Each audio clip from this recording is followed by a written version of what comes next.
PKC education channel में आपका स्वागत है। दोस्तों, अभी तक आप हमारे चैनल को सब्सक्राइब नहीं किए हैं तो सब्सक्राइब कर लीजिए, बेल आइकन घंटी दबा लीजिए ताकि आने वाली हर नई वीडियो का नोटिफिकेशन आपको मिल सके।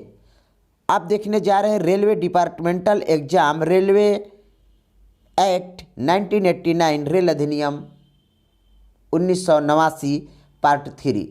दोस्तों, इससे पहले मैंने अपने चैनल पर पार्ट 1 और पार्ट 2 अपलोड कर चुका हूं और आप देखने जा रहे हैं पार्ट 3।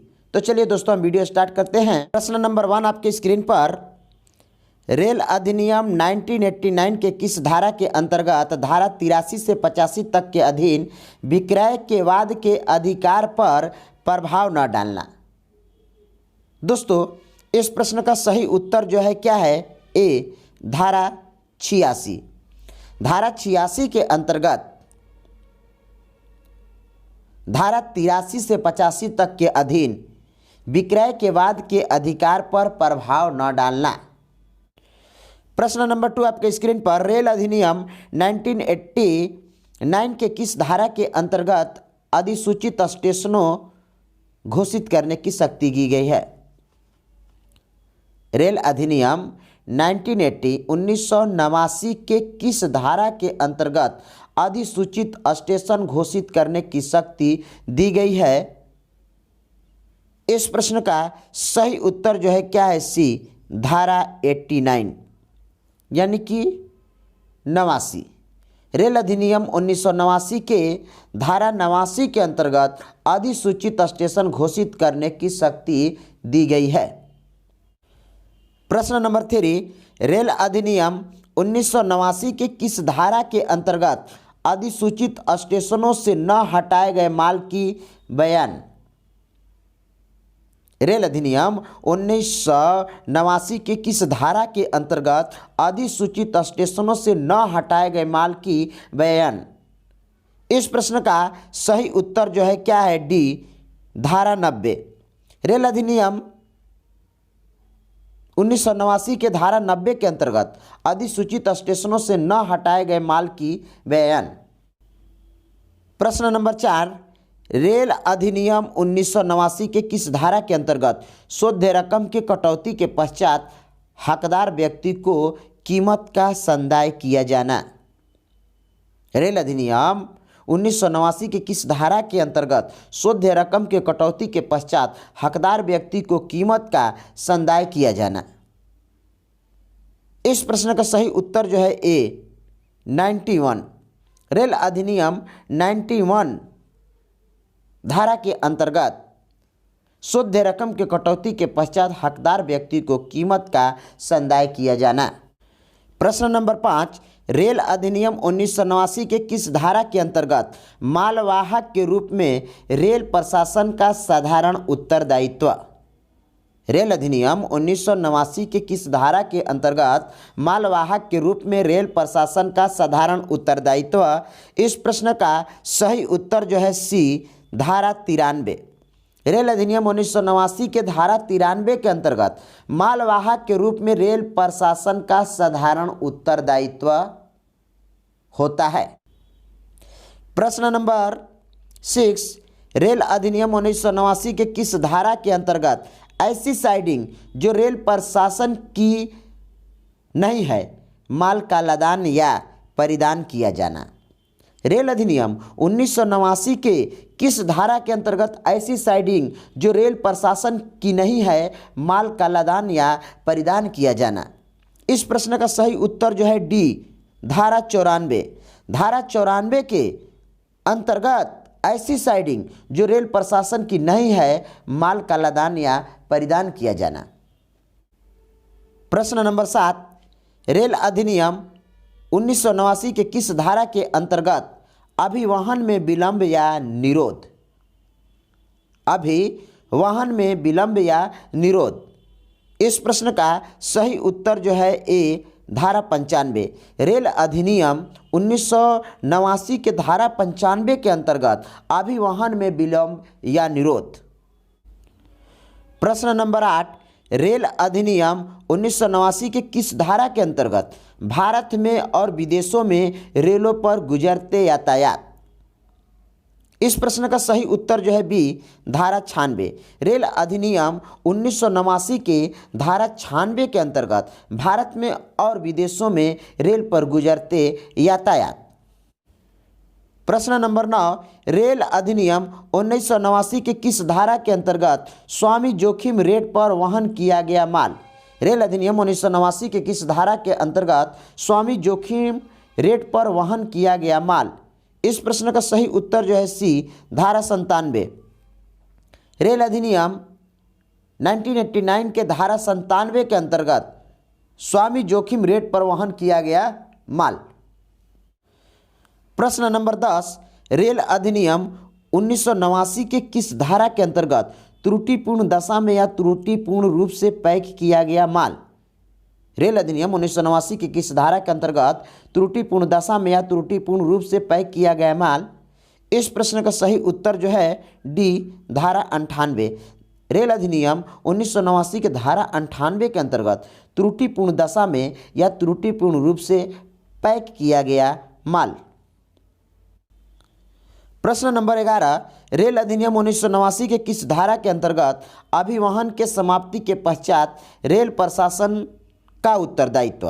रेल अधिनियम 1989 के किस धारा के अंतर्गत अभिवहन के समाप्ति के पश्चात रेल प्रशासन का उत्तरदायित्व। इस प्रश्न का सही उत्तर जो है ए धारा 99। धारा 99।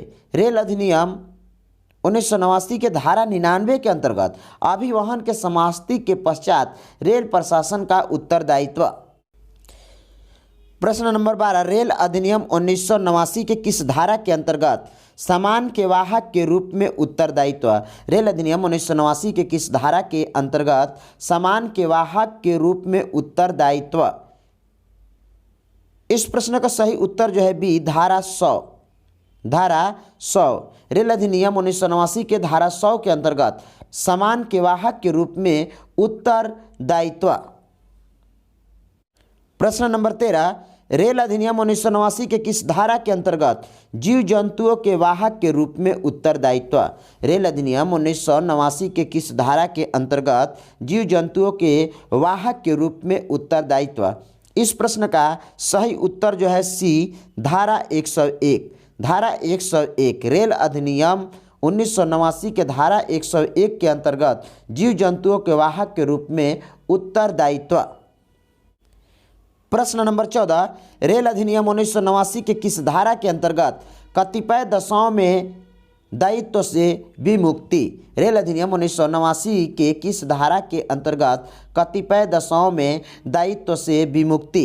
इस प्रश्न का सही उत्तर जो है ए धारा 102। रेल अधिनियम 1989 के धारा 102 के अंतर्गत कतिपय दशाओं में दायित्व से विमुक्ति। प्रश्न नंबर 15, रेल अधिनियम 1989 के किस धारा के अंतर्गत किसी प्रेषण के संबंध में धनीय दायित्व के सीमा। रेल अधिनियम 1989 के किस धारा के अंतर्गत किसी प्रेषण के संबंध में धनीय दायित्व के सीमा। इस प्रश्न का सही उत्तर जो है बी धारा 103। धारा 103। रेल अधिनियम 1989 के धारा 103 के अंतर्गत किसी प्रेषण के संबंध में धनीय दायित्व के सीमा। प्रश्न नंबर 16, रेल अधिनियम 1989 के किस धारा के अंतर्गत खुले वैगन में वहन किए गए माल के संबंध में दायित्व की सीमा। रेल अधिनियम 1989 के किस धारा के अंतर्गत खुले वैगन में वहन किए गए माल के संबंध में दायित्व की सीमा। इस प्रश्न का सही उत्तर जो है ए धारा 104।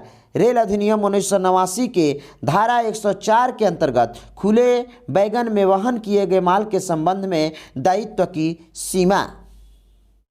रेल अधिनियम 1989 के किस धारा के अंतर्गत कतिपय प्रेषण एवं सामान की अंतर वस्तु की जांच करने का रेल प्रशासन का अधिकार। रेल अधिनियम 1989 के किस धारा के अंतर्गत कतिपय प्रेषण एवं सामान की अंतर वस्तु की जांच करने का रेल प्रशासन का उत्तरदायित्व। इस प्रश्न का सही उत्तर जो है बी धारा 105। रेल अधिनियम 1989 के धारा 105 के अंतर्गत कतिपय प्रेषण एवं सामान की अंतर वस्तु की जांच करने का रेल प्रशासन का अधिकार। प्रश्न नंबर 18, रेल अधिनियम 1989 के किस धारा के अंतर्गत प्रतिकर के लिए दावे और अधिक प्रभार के प्रतिदाय की सूचना? रेल अधिनियम 1989 के किस धारा के अंतर्गत प्रतिकर के लिए दावे और अधिक प्रभार के प्रतिदाय की सूचना? इस प्रश्न का सही उत्तर जो है सी 106, धारा 106। रेल अधिनियम 1989 के धारा 106 के अंतर्गत प्रतिकर के लिए दावे और अधिक प्रभार के प्रतिदाय की सूचना। प्रश्न नंबर 19, रेल अधिनियम 1989 के किस धारा के अंतर्गत माल की हानि आदि के लिए प्रतिकर के वास्ते आवेदन? रेल अधिनियम 1989 के किस धारा के अंतर्गत माल की हानि आदि के लिए प्रतिकर के वास्ते आवेदन? इस प्रश्न का सही उत्तर जो है ए, धारा 107। रेल अधिनियम 1989 के धारा 107 के अंतर्गत माल की हानि आदि के लिए प्रतिकर के वास्ते आवेदन। प्रश्न नंबर 20, रेल अधिनियम 1989 के किस धारा के अंतर्गत प्रतिकर के दावा करने के लिए हकदार व्यक्ति? रेल अधिनियम 1989 के किस धारा के अंतर्गत प्रतिकर के दावा करने के लिए हकदार व्यक्ति? इस प्रश्न का सही उत्तर जो है बी, धारा 108। रेल अधिनियम 1989 के धारा 108 के अंतर्गत प्रतिकर के दावा करने के लिए हकदार व्यक्ति। तो दोस्तों, आप देख रहे थे रेलवे एक्ट 1989 पार्ट 3। यदि ये वीडियो आपको पसंद आया हो तो लाइक और शेयर करें। अभी तक आप हमारे चैनल को सब्सक्राइब नहीं किए हैं तो सब्सक्राइब कर लीजिए, बेल आइकन घंटी दबा लीजिए ताकि आने वाली हर नई वीडियो का नोटिफिकेशन आपको मिल सके। दोस्तों, मैं GDCE के लिए भी जीके का प्रश्न भी अपने चैनल पर अपलोड करता हूँ, कृपया करके उसे भी देखें ताकि हमारे चैनल और आगे की ओर बढ़ती रहे। दोस्तों, इसी के साथ मैं आपसे विदा लेता हूं, फिर आपसे नई वीडियो में आपसे मुलाकात होगी। जय हिंद।